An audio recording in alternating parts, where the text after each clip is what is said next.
Welcome to Cyber909, your source for wit and wisdom in cybersecurity and beyond.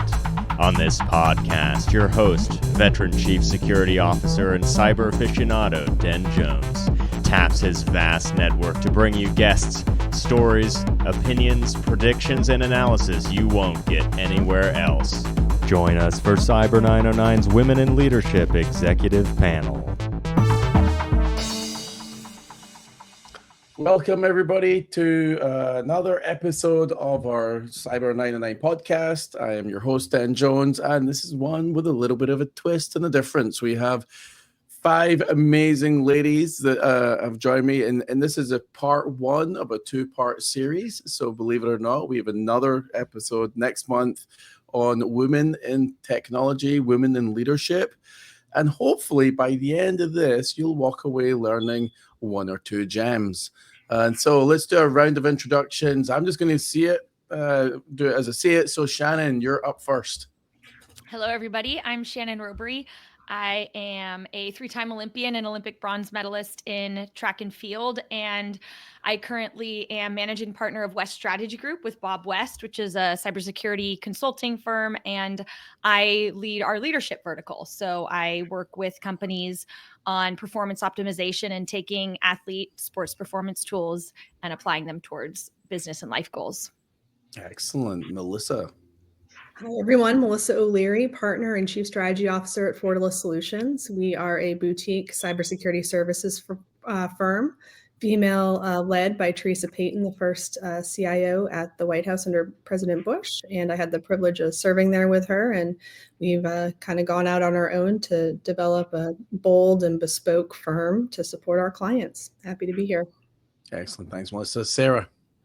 Hi, everybody. I'm Sarah Tenisi. I'm the founder and CEO of Tenisi Tech. We're a managed services firm, started in 2012, and we're super focused on building IT strategy, roadmaps, and budgets, as well as fixing day-to-day computer issues. So I'm super excited to be here with everybody.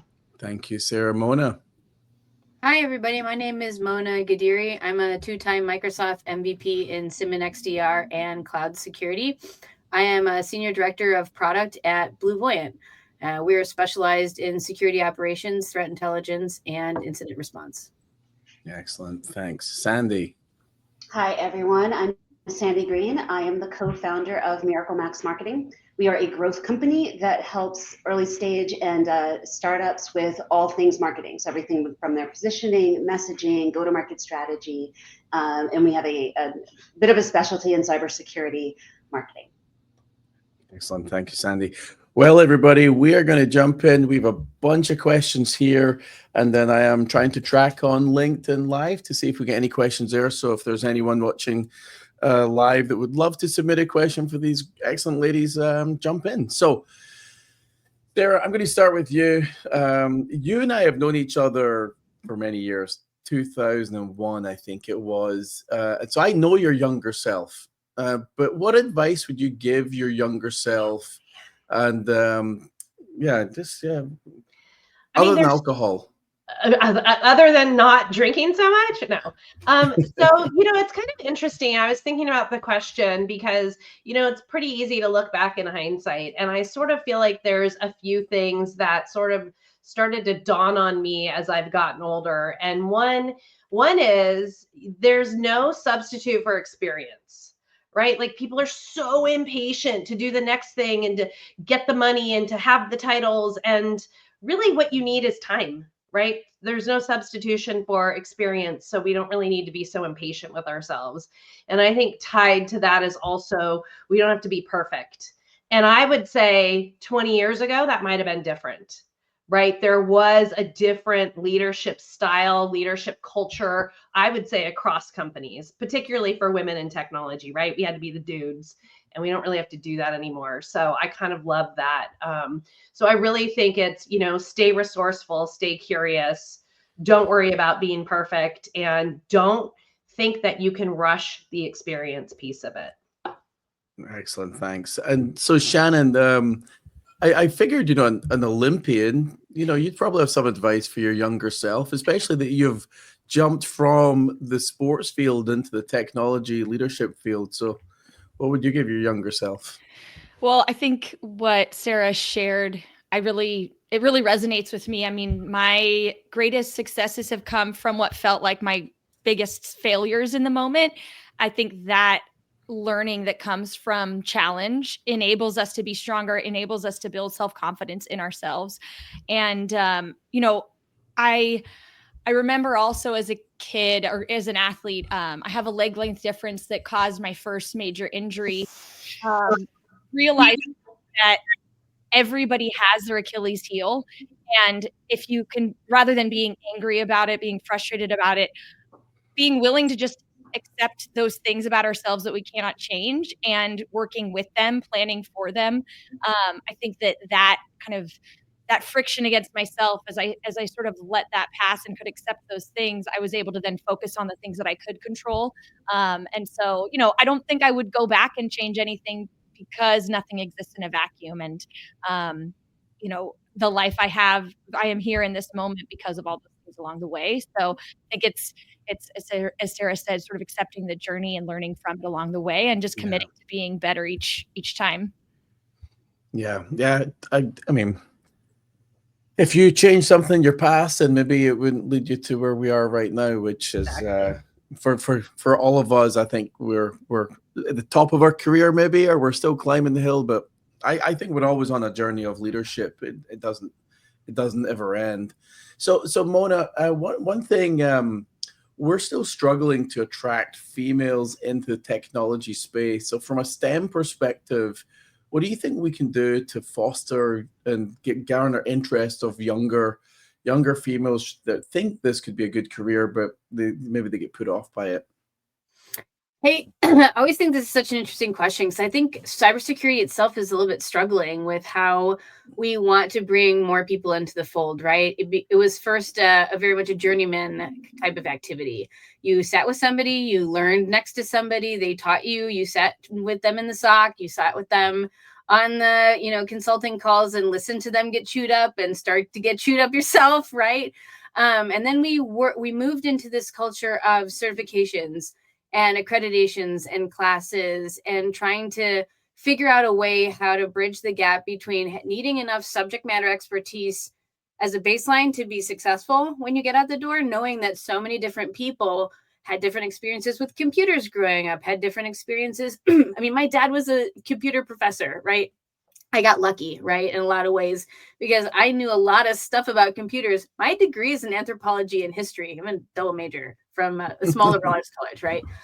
So when I think about, advancement and kind of where, cybersecurity was then and where cybersecurity is now, I think we need to solve for, how do we create better programs that let people and students especially experience cybersecurity? So whether that's the student run SOC, right, or the idea that you need a better farming internship, type of program, or more people need to be aware of programs that big corporations like Microsoft and IBM and Amazon have for different folks of, who are coming in mid-career, later career, who still want to get into cybersecurity. So the part of me is like, we need to figure out how we bring in other people as an organization, as a community.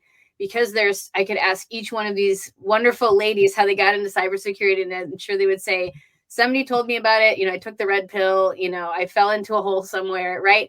But it's almost, I bet you, raise your hand if you got into this in some sort of non-traditional kind of way.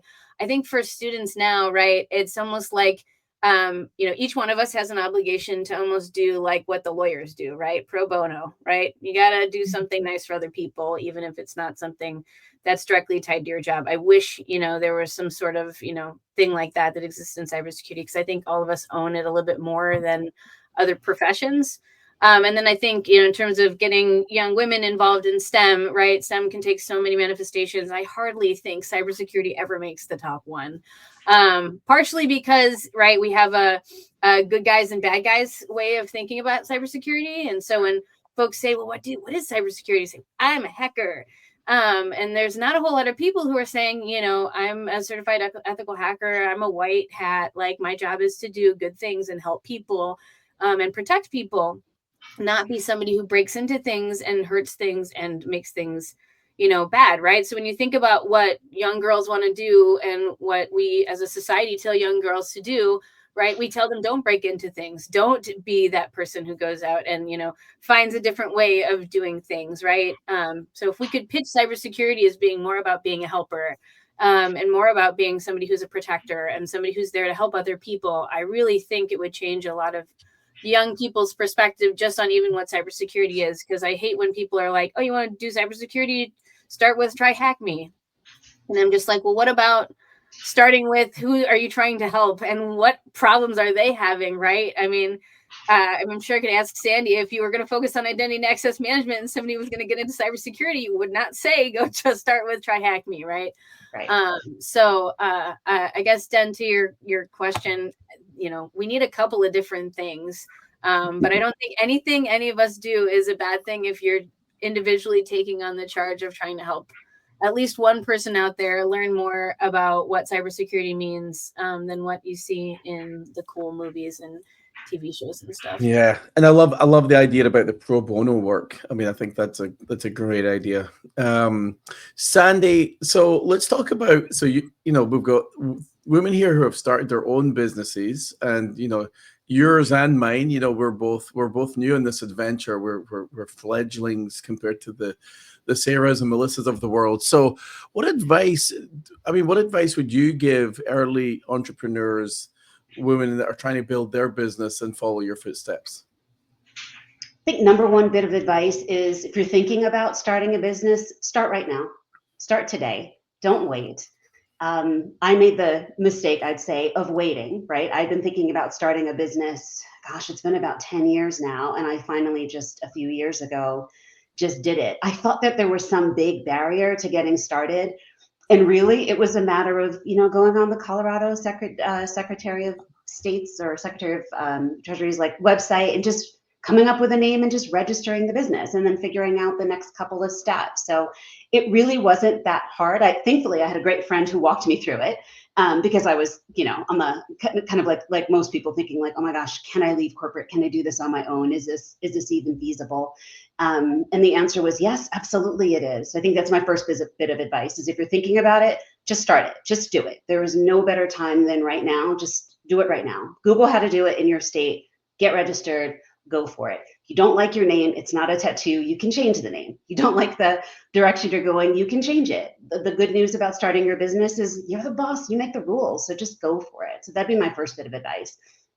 And then my second bit of advice would be, tell people in your network. There's a great quote from, I think it's The Alchemist, that when you think about doing something, the universe conspires to help you do it. So just tell your friends, tell your circle. I can't tell you the number of people who said, when I told them I'd started a business, oh, thank God, we've been waiting for you to do this. Why haven't you done this earlier? And how can I help you? So just tell your friends, tell your neighbors, tell your connections, hit up your network and just tell them, start to spread the word. Because Jen, I think you're experiencing this just the way that I have. Is the first year of it is almost always it's through your first customers, your first clients are almost always through your personal connections, and then they tell someone, and then they tell someone, and then that network effect really kicks in. So don't be afraid of that. There really is this beautiful thing that happens when you tell someone that you started a business. People will start thinking of you and mentioning your names in rooms that you're not in. So that's the advice that I would give everyone. Thanks, Andy. Yeah, and our good friend Mel Reyes, he's saying on LinkedIn, he totally agrees with you. Overcome the fear and take massive action. And yeah, Mel and I have done a few podcasts together, so we'll have him back one day to do more of this leadership stuff and starting a business, because he's got some great coaching advice there. Sarah, you're what, 12 years in now? Do I remember that? Yeah, right? I actually think we just had our 13th birthday in January. And it's really interesting. I love to hear about the support of your personal network. I had a really different experience. I had the, oh my God, you're leaving your corporate job to start a business. Oh my God, that's so risky. I can't believe you're doing that. And literally, I would say there's been a handful of people, Den included, of my personal network. I mean, Den, you're kind of both, but really we're like family. We're family. And so it's kind of interesting, right? Because from my personal network, I got a lot of they were almost projecting fear on me. It was really my professional network from the company that I left to start Tenisi Tech, where I got all of my original referrals, right? So it was actually people that had worked with me. And I think there's kind of an interesting, at least in my experience, that was different. And I really had wished that I had a lot of personal connections going, hey, you've got this. I didn't have that at all. So I really felt like I went out on my own and figured it out. And I agree with you. You just have to do it. There really isn't that much risk, guys. That's the one other thing I would say. And I have a whole story around that, but we probably don't have time to just listen. We'll cover that story on the podcast when we get you in. And I think the one thing for the audience is almost all of these ladies are going to be on the pod at some point individually. So all these gems and nuggets, if you wish they deep dived into something a bit longer, trust me, you can reach out, give us those questions, and we'll dig into them. So Melissa, what's your take on this? Because you guys have also been in business a long time. That's over 10 years, right? Over 10 years. But I will say that this, similar to what Sandy and Sarah were mentioning, it started as an idea for Teresa leaving the White House in 2008, 2009, and thinking, I see these major gaps in cybersecurity, and knowing with her background in finance and in politics that there was kind of a home for us. And I think we've had to have some sharp elbows along the way, but really 10 years ago is when the idea formalized. And, she would tell you that she certainly had fits and starts, and there's just so much to sort out. You have a great idea, but you need to determine how you're going to finance that. As we've mentioned, you need to network. There's just a lot that goes into it. And it's terrific once you hit a stride, I think, as we've done, but there's certainly so much hard work that goes into it. And my best advice is to try to have at least a 6 to 12 month plan, and sometimes know when to throw that plan out. So we've had instances where we're charging ahead, full steam ahead on the plan, and we see an opportunity because of the way we're positioned across the public and private sectors, and we go for it. An example for that for us is our third party tracking group. We had a number of clients, especially in healthcare, that were facing lawsuits and other questions about what was happening with client data on their websites and applications. And we saw an avenue, and we onboarded dozens of clients in the past 18 months in that area. So it wasn't necessarily something that was on our radar, but we were asked, could we do this? And we said, yeah, we have an application security team and we can do it. So, it's kind of knowing when to take that risk, when not to take that risk. I'm only going to share the glory story of where we succeeded. I'm not going to talk about all the times where we failed. But, it's fun, and to be, a woman-owned, operated business is, to have the latitude and to have worked so hard to get there and feel like you have it is really rewarding. Yeah, and so Bridget from the team's been on our podcasts, and then Teresa was on our old Banyan ones, and we'll be having her back on. And I love this. I mean, I love this story because I hear some of the adversity. Teresa and I have hung out a few times and stuff, and there are some horror stories. And I'm gonna get to that little bit in a minute. I don't want to make it negative, but I want to get to a bit where you can give advice based on some negative experiences without telling us all the details. But I want to, on this topic, the best time to plant an acorn is 200 years ago. Right. The second best time is today. Right. So I think, going back, Sandy, to your point, and Sarah, Melissa, what you guys echo is, if you're thinking about starting a business, start a business. Now, Sarah will call me out here in this one, because she's been telling me for about 10 years that I should start my own business. And for the exact same reason, Sandy, that you talk about, and Sarah, I was, it took a certain set of circumstances before I thought, okay, I'll do this myself. But it's been years that Sarah's been on my ear, being like, you should do it too, Dan. You can do this. You got it. You know what you're doing, blah, blah. So here we all are, I guess. Mm-hmm. Okay. So I have heard horror stories over the years of females in business not getting the respect they deserve, being mistreated, not getting the promotion, blah, blah, blah, blah, blah.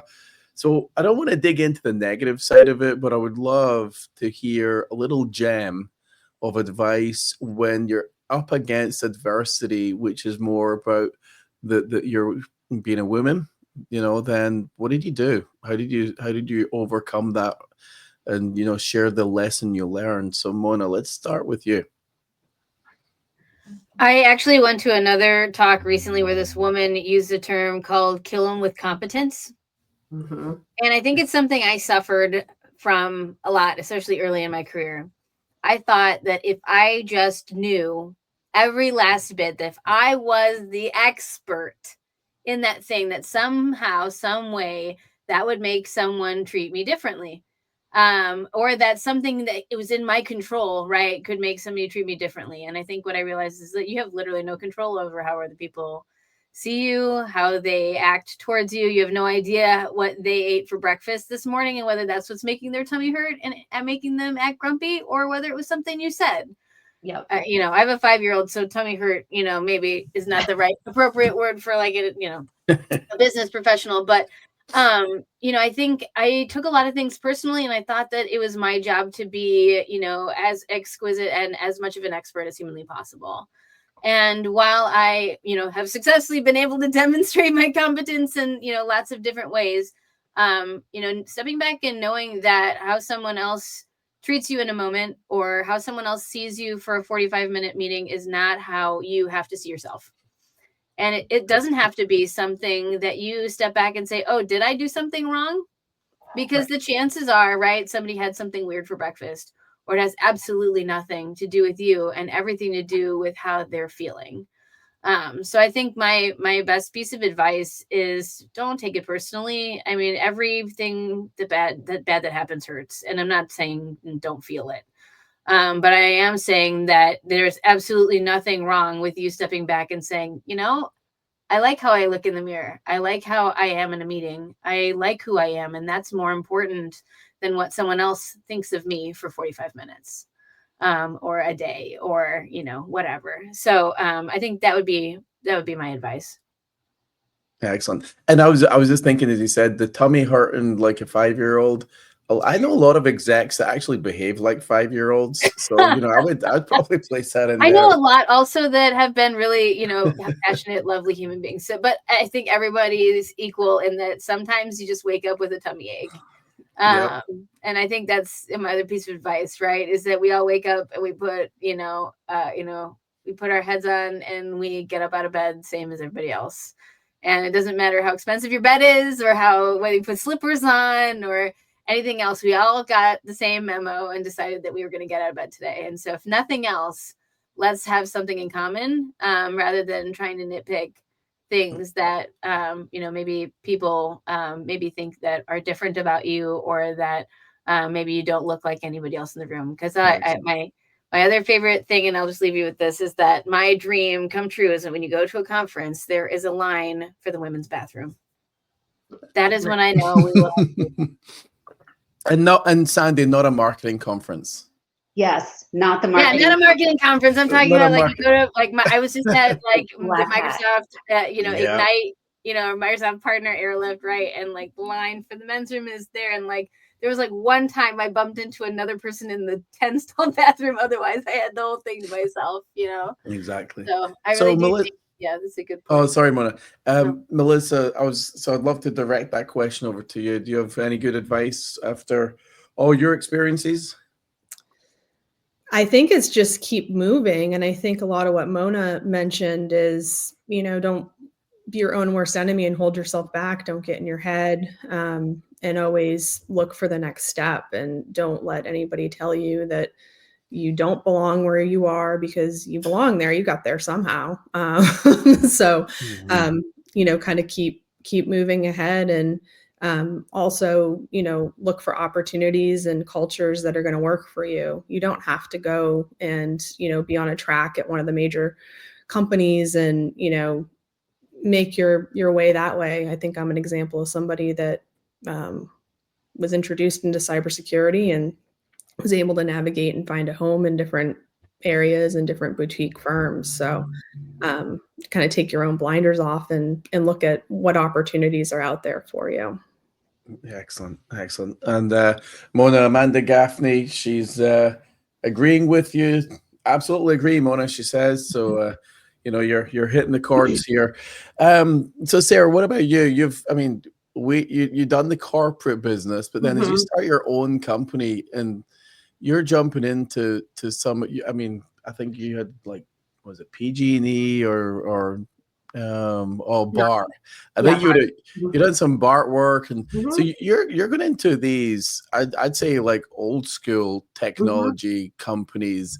So what have you learned as part of that journey? I mean, I will say it's pretty disheartening to be in a larger company and know that you are going to be held back because of someone else's stuff. So to Mona's point, it's not anything to do with you, right? And so kind of echoing what Melissa said is you have to take the opportunity. You have to look for new opportunities. So I think that's tricky, right? Plenty of people have been in that room where they realize they have this aha moment of this person is not going to help me. And there are plenty of lovely executives. So I totally echo that as well. And I've had amazing mentors who are men and women both. So I just want to say that sometimes you're stuck in a position that you literally are not going to be able to win in unless you leave. And so I feel like I've had those experiences for sure over the past 25 years. And I would say, look, that's part of the beauty of starting your own business is once you catch your stride and you've got clients and you know kind of the types of people you want to work with, it's really easy to avoid the people that don't get it. They wouldn't be working with you, right, if they didn't get it. And so I just think that there's a little bit of an ownership to not settle for it, because Mona's right, you're never going to change their mind. And so I think a lot of that's going away. Again, it's a whole different leadership world than it used to be. But I do think you've got to sort of know when you're not going to get anywhere and make a move. Do not settle, basically. Yeah. The other thing is you can't control other people's behavior and actions. And I came up with this years ago in my head that I don't stress over things I can't control. That's right. Literally, I'm just wasting energy. That's right. I also try not to spend much time around other people in business or personally that drain me or drain my energy or they're negative. I mean, I think that's the hard thing in life is as humans, we tend to be pretty negative quite a lot. So especially internally, right? That's how much we evaluate ourselves and how high we hold ourselves to our own standard. No one else out there is doing that. They're so worried about themselves. They're not even paying attention to you most of the time. Yeah. And I think that's the key. I think that really is the key, is that a lot of times what we're reacting to and what we're feeling is it's somebody else's stuff. And we all come to this world into work, right? With our own stuff. So the way that I think about it is, one negative interaction with someone, that just may be a fluke. I can excuse that. 2 might be a pattern. What I tend to look for is how is everyone else responding to this? Are they trying to make excuses for this scenario? Are they working around it? Because that to me says that's your culture. And I got advice a few years ago that I've taken to heart, and it is you go where the love is. So if you're in a room and it's not your room, go find another room. And if you can't find another room, you build your own room and you bring in the people that you want to work with. Because ultimately, especially if you're thinking about starting your own business, you are filling your day with people that ultimately you're going to either be accountable to or have to work with. So choose very wisely. You do have that control, but you really do need to recognize, if there's no love in that room, find another room. Life is too short to be in a room where you feel less than what you are. I love that. That's brilliant, Sandy, because it's also a great segue to a question about culture. So, as a female-owned business, what are you doing to build a culture and one that actually fosters and enables other females to grow as an equal within the business? So, Sandy, I'll come back to you first. Let's start with Melissa, and then I want to come back to you, Sandy, on that one. Yeah, what we really do is it started with the development of a culture book a couple of years ago. And we went, it's a little bit soft skill management consultancy type thing, but it really gave us clarity on who we are as leaders and who we want to attract to our company. So it really, for us, started there with that exercise to be able to, put on paper who we are, what we expect, and to be able to, show that to incoming employees, to prospective employees. And we try to live around those various principles. And, we have a lot of operating routines in our company because of our government background, military background for Teresa's family. So we try really hard to bake that into everything that we do. Excellent. That's great. Sarah, why don't you share your views there? Well, it's interesting because we also did an exercise where we developed our core, what are you calling your core values, right? And what's interesting is, again, you come out of corporate America and you've got microcultures everywhere, right? So like, I would say for example, the culture in IT at Adobe was different than the culture in engineering at Adobe, right? One was really fun, one was really grind, right? And so we started with the core value exercise as well. And I think that really makes a difference. I never worked in a place before that the core values were actually reflected across the organization. Obviously, doing it for 35 people is a lot different than doing it for 6,000 people. But I think part of the point is, if you've got those core values, you should hold people accountable to those core values. And so again, like weaving in things like you don't have to be perfect, right? Just be curious, be resourceful, be driven. Those are some of ours, and don't worry about being perfect. And so I think that's part of it. Like I like to tell our employees that this is a safe place to learn. I mean, don't mess up the client's environment, right? Be really careful, but this should be a safe place to learn. And I think that that's part of what I would say is something that helps probably even women more than men, because, right, women are the perfectionists. We have to be better. We have to do it right. And for me, it's like, hey, you can make some mistakes. And I had a mentor tell me that in my very first leadership job. He said, hey, this is a safe place to learn. And so I really try to foster that with our employees as well. That's brilliant. Yeah. Sandy, as you're building Miracle Max, tell me about culture there. Dan, I love how you say Miracle Max. I need that as an audio clip. Yeah. What we're doing is we spent a lot of time, just the three of us, talking before we even took on our first client, just talking about what we wanted out of this, how we wanted to operate, what lessons we had learned, kind of what our backgrounds are, what our own fears are, because all that really does come out in the work, right? It comes out in the clients that you attract, and the work that you do, and the struggles that you have, and the conflicts that you have. So we spent a lot of time working on our values and our culture.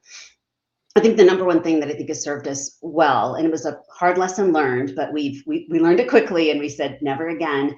And that's this: when we're talking to new clients, a lot of times our clients are startups, so their culture it's nascent, but the founder is the brand. And so if any of the three of us feel like the vibes are off with the founder, we don't take on the client, because ultimately we know that headache, that little bit of doubt, that little bit of, that dark flash that we saw, that may be a yellow or red flag, it will show up later, and it will prevent us from doing our best work.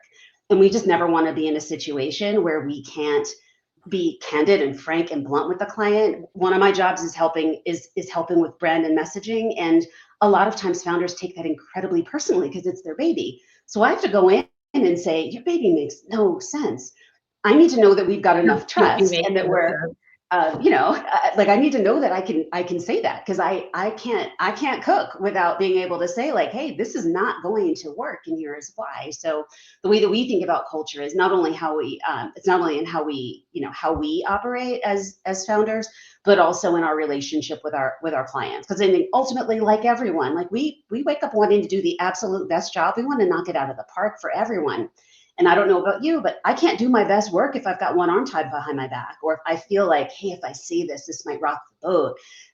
Or if I'm walking on eggshells, or my client's walking on eggshells because their culture is off in any way. So we take it very seriously. One of our favorite things to do is to say no to people right up front when we're screening them and disqualifying them, because we just know, we're like, hey, we're not the ones for you. Maybe later, but not right now. And I think all of that really does speak back to how we think about culture and value, and sort of the lessons that we've learned from, you know, from all working in corporate and working for a variety of great and not so great leaders. Yeah, and I think you hit a nail there for me, which is saying no is okay to some customers, because not all prospects are actually a good fit for your company. So while we want the money and stuff, yeah, we're trying to build our businesses, but at the same time, I would rather turn away a customer if I just thought this is going to be gnarly and not the right fit. Not everyone's the right fit. So Shannon, this question is tailored specifically straight at you. Our Olympian turned technology leader, so West Strategy. I was thinking this. So how you turn your personal passion, or what is it about your personal passion that you've brought into the technology space, and how does that help you? I started working in cybersecurity because my mentor, Bob West, had been in it for decades. And to be honest, it was not an area that was at all compelling to me. Kind of to Mona's point, it had a kind of picture painted of it that wasn't something that I, as a girl or as an athlete, that I felt like I connected to. But what I discovered about specifically cybersecurity was the core drivers of the people in it, that by and large, it's a lot of purpose-driven individuals. They have developed strong resiliency. They have to figure out how to perform under pressure. All these things that I, as an athlete, had to embody in the same way. And so I think for me, I've always also been really interested by that intersection of things and understanding where those similarities are. And so when I come into these spaces and I'm working with teams on performance optimization, on leadership, it's very much about, what are those core traits that that we as humans and that high achievers have in common, and are there ways that we can leverage those tools for our own goals that we're trying to achieve? And so I think to these conversations we've been having about core values and to kind of who we are as a brand, it's also kind of what motivates us as an individual. How do you tap into that? How do you leverage that under pressure to achieve the things that you've set out to achieve?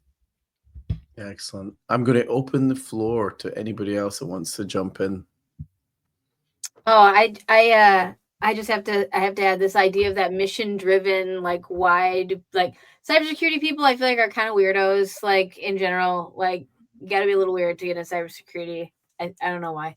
But I also feel like that, the problem we're trying to solve is so interesting because it's coming from so many different intersections. There's so many tools, and there's like not enough people who even know how to do it. And then there are not enough people who understand, who do know how to do it, how to tap into themselves and get the most out of themselves to do a good job, which is the part that was really resonating to me with what Shannon was saying, is that, sometimes, I feel more like an ER doctor than I do like somebody who sits in an office some days, because I don't know about you guys, but I've been screamed at because somebody couldn't get to their email for 4 hours.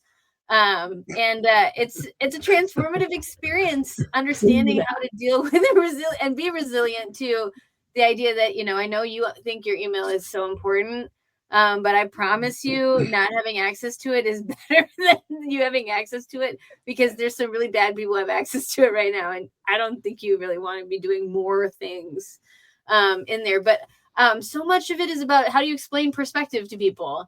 How do you explain to somebody on the day that feels like it's literally the worst day of their lives that you're going to wake up tomorrow and there's more things to do? And a lot of those things you don't get to learn about in like a traditional classroom. You don't get to learn about in your day-to-day life because you're just trying to get by, or, a lot of things are on fire at the same time. So I would say, if you are a cybersecurity practitioner and you're just getting started, a lot of the first jobs that you're going to get are very high pressure, somewhat stressful jobs where people either don't have access to the things they need because you're an IT help support person and somebody needs to reset their password for a meeting they're late 10 minutes ago, or, you are a SOC analyst, right, who's doing cybersecurity investigations, and you have, a limited amount of time to look at every incident.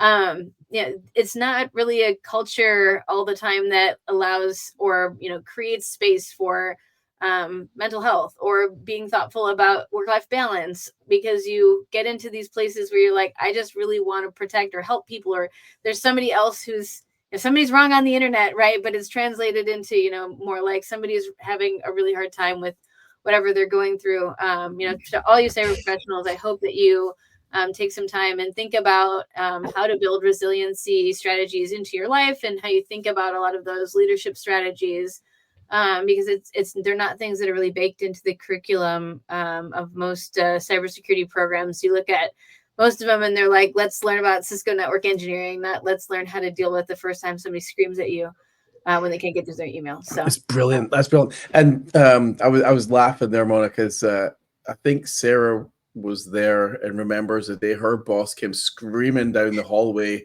shouting and effing and blinding at me because my team didn't have Active Directory in its peak performance, I guess, and their email system had gone to shit. And yeah, there you go. Everyone's had it. I feel like it's part of the unfortunate process of becoming a cyber professional. Inadvertently or inadvertently, you two are the enemy. Yeah, and it's funny because I just done a post yesterday, our team did, on, you know, we do a weekly inspirational quote, or we try to make it inspirational. And I was told this by an old mentor, which is, you know, someone who's not breaking things isn't working. And then I tagged on the end of it, which is, nobody thanks you for the 99% of the time you got shit right. They just scream at you. Yeah. So okay. So one thing that you mentioned there is work-life balance, right? So we have moms on the panel here. Hey, moms. Yeah, moms. I'm the dog mom. I'm the dog mom of the group. Dog mom. Well, if you want more dogs, Sandy, I'm trying to get rid of one. I've been trying to get rid of my dog for years. Harley. So work-life balance. I have been a huge advocate of this because I've always felt that you can't burn your team out. You can't work them 60 hours a week and then shit hits the fan and you think they're going to be fresh to join that like 3 a.m. call on a Friday. So who wants to jump in and give a couple of, one, I guess, of your favorite tips on balancing being a mom, even a dog mom, but balancing your personal responsibilities with building your business or your work? Who wants to start? I have a lot of strong feelings about this. I think my strongest is that there's just no such thing as the work-life balance. I think it's a bit of a myth. The advice that I got very early on from my dad is just always remember why you are where you are, which is really just about being present. Like whatever you're doing, just do that. Just be present in that. And that goes for when you're not supposed to be working and you're maybe, low-key checking your phone or thinking about something else, to when you are supposed to be present and working, because there's really no perfect delineation. And as someone who has no kids and no spouse, I'm just responsible to these 2 fur babies. I do think that, as a business owner, I think that there are times when you think you need to work, on Saturdays, Sundays, nights, weekends. And I'd say, no, it's always going to be there. I think, Mona, you probably all have horror stories of like working the 60 hours and then the other thing breaks. And to me, that's your life's work. Like it's always going to be there. And so I think the way to sort of balance against or guard against that burnout is when you have some downtime, take it. When you have a moment to have some joy, take it. When you have that 10 minutes where like you could either send that one email or go take a walk, go take the walk.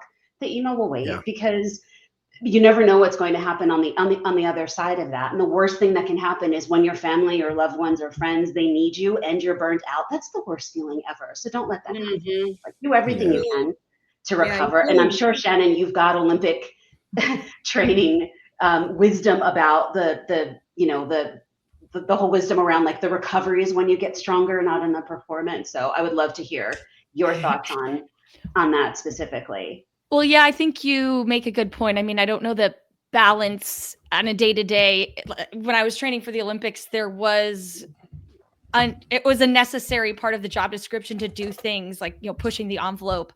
I really tried to think about things maybe more in terms of prioritization. So I remember even in college, if I want to be great if I want to get good grades and I want to be a good athlete, then I need to downgrade the social life that I have, so understanding what are your priorities, and where are you going to invest your time? Because we all have 24 hours in the day, and how are you going to spend those 24 hours? I think the other way that I would try to think of the year for myself as a pro athlete was, the summer was our competition season with US Nationals in June and Worlds or Olympics in August. And so I knew in advance that that was going to be, all hands on deck, all focus on that.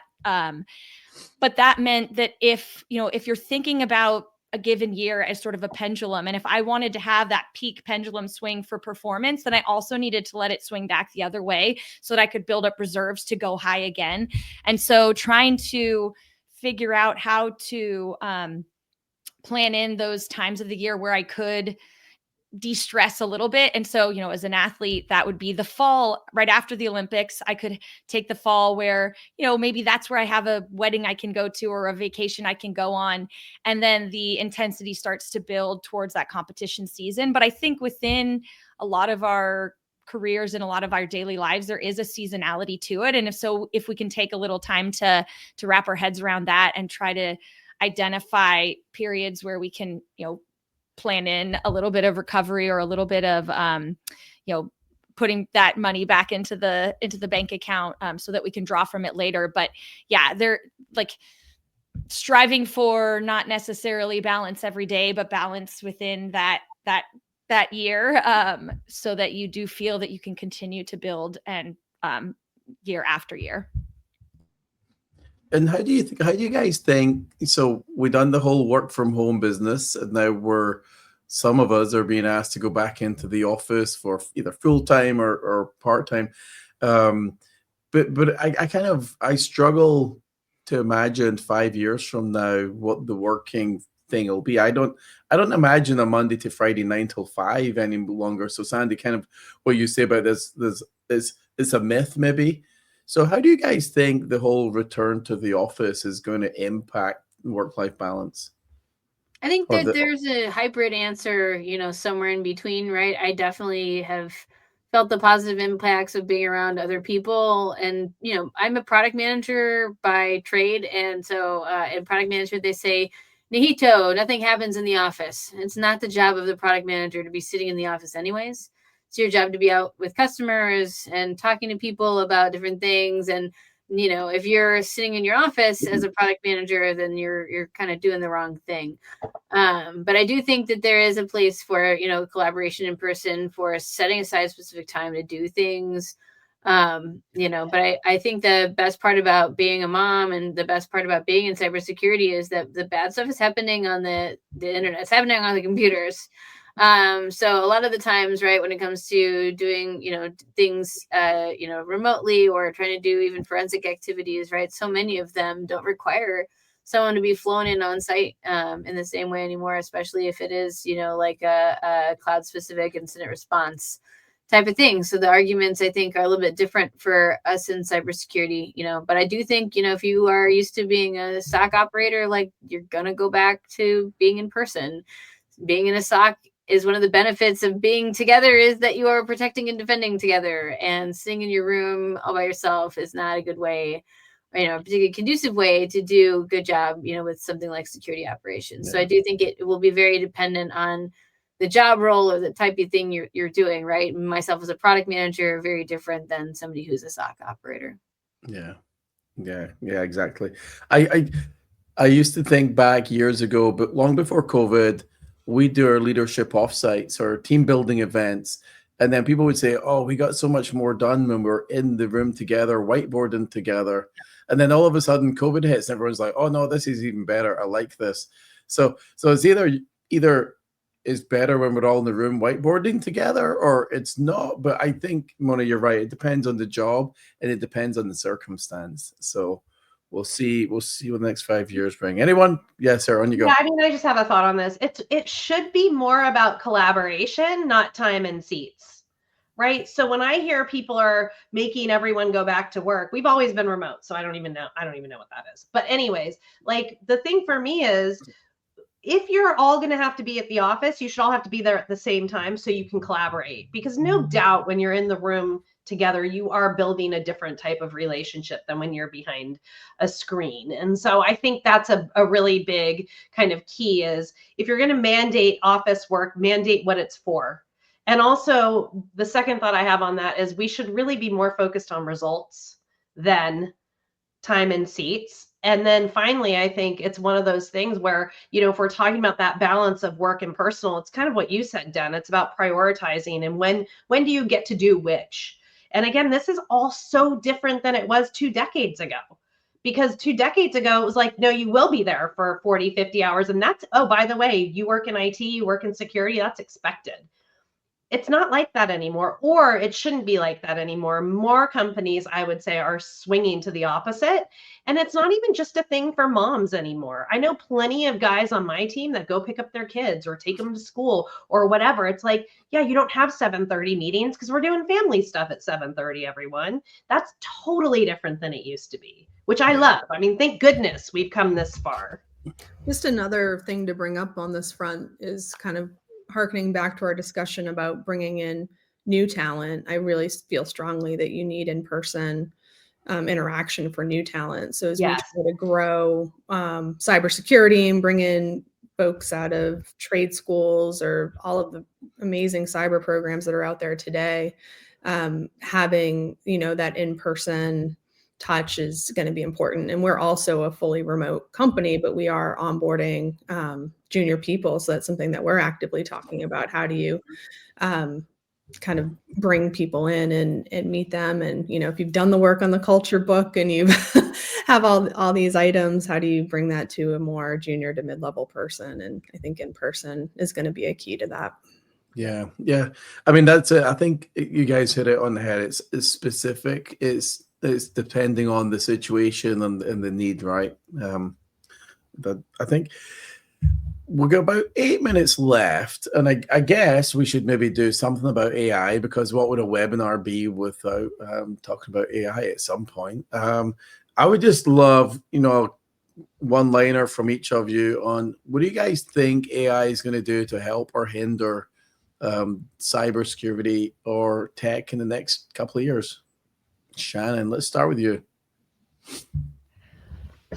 Well, loaded question. I don't have my crystal ball, but I think one of the questions I hear often when I listen to an AI panel is all about how to put it into action at a business, how to make it serve the business best. But I would urge in that thought process around leveraging AI to the benefit of a business, and certainly it's a tool that many have and will continue to leverage, making sure to think about the next step, not just how you're going to use it within the business, but if there is this, as it goes out into the world and as it interacts with customers, have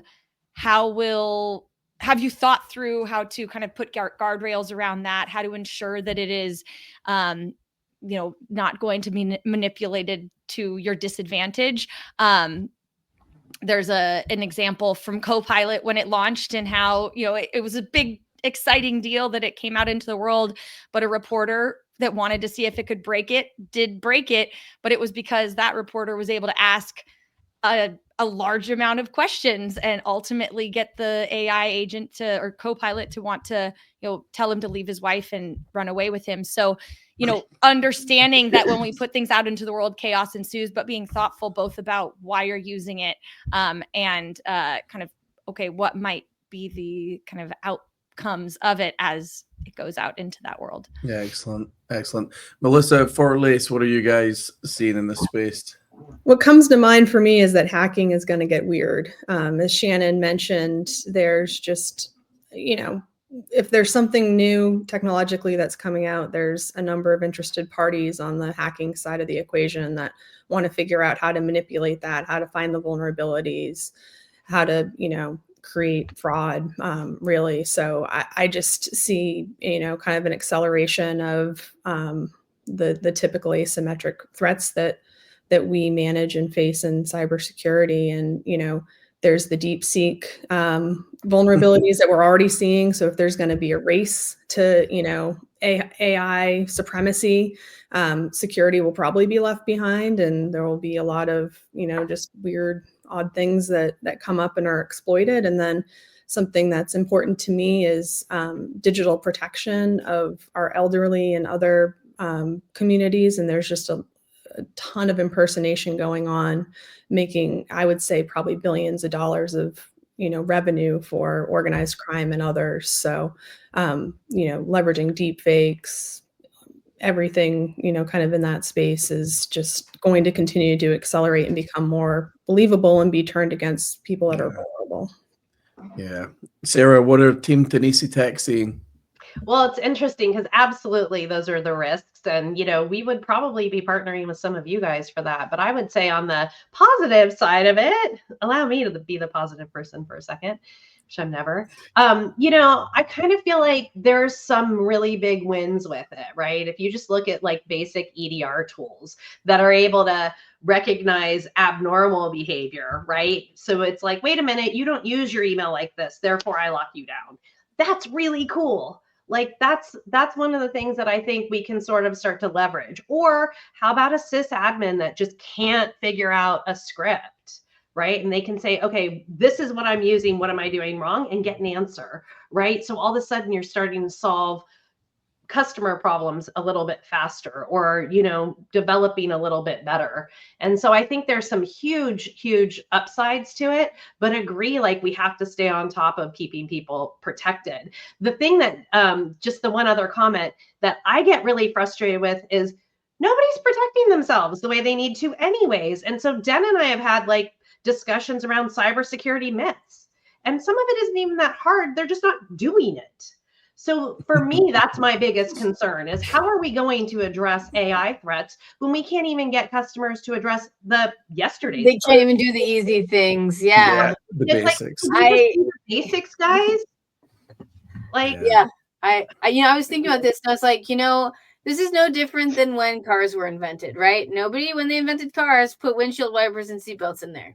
that's right. Unfortunately, thousands of people died. Like it took a really long time until seatbelts became a law, right? Like like the reality is it took a really long time. I hope that we don't have the same, type of, I think it was like in like the 70s or 80s when seatbelts like became mandatory, Mm-hmm. right? And cars were invented, almost 100 years before that. So, even if we just think of what the law says, where it takes like 50% less time to get to the next advancement or whatever it's talking, whatever that is, I'm hoping that sometime within, the next 10 to 20 years, we have things like seatbelts, and windshield wipers and turn signals.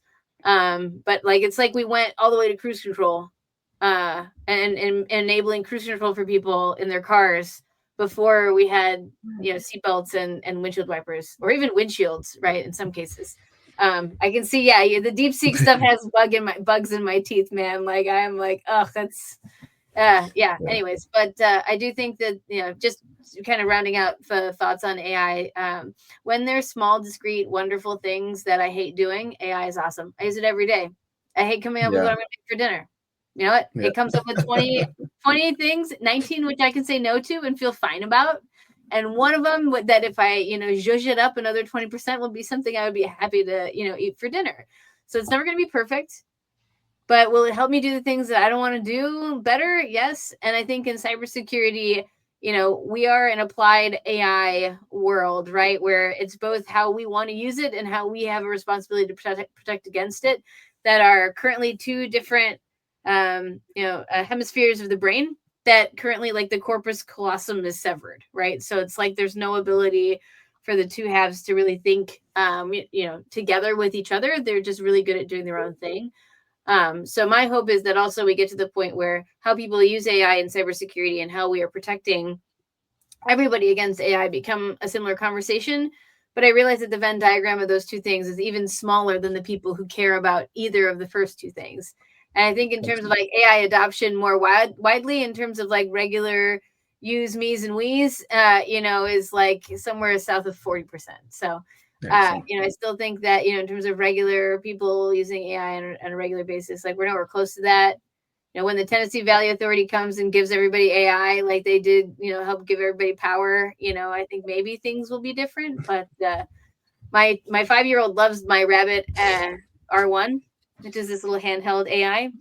But you'd be surprised. The questions she asks it are, how are you feeling today? And what's your name? It's not like asking it questions about how to solve things. So I think also the younger brains have different ways of even thinking about how they may use AI than even we, can even dream of. So I'm happy to work on seatbelts and I'm happy to work on, windshield wipers, but I'm sure, someone like my daughter will figure out, that actually being on the outside of the car is better on the inside for whatever reason. Reinvent all of the security paradigms we need anyways.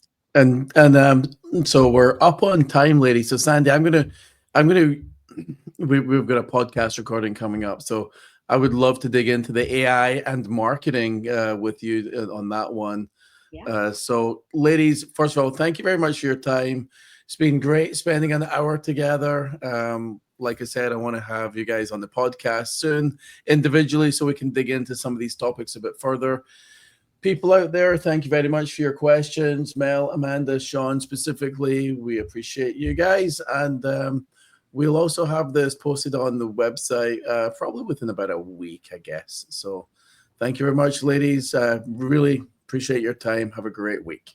Oh, I'm inspired by all of you. So great. Thank you so much. Have a great one. Thanks, everyone. Super fun. Okay. Thanks, Jen. See ya.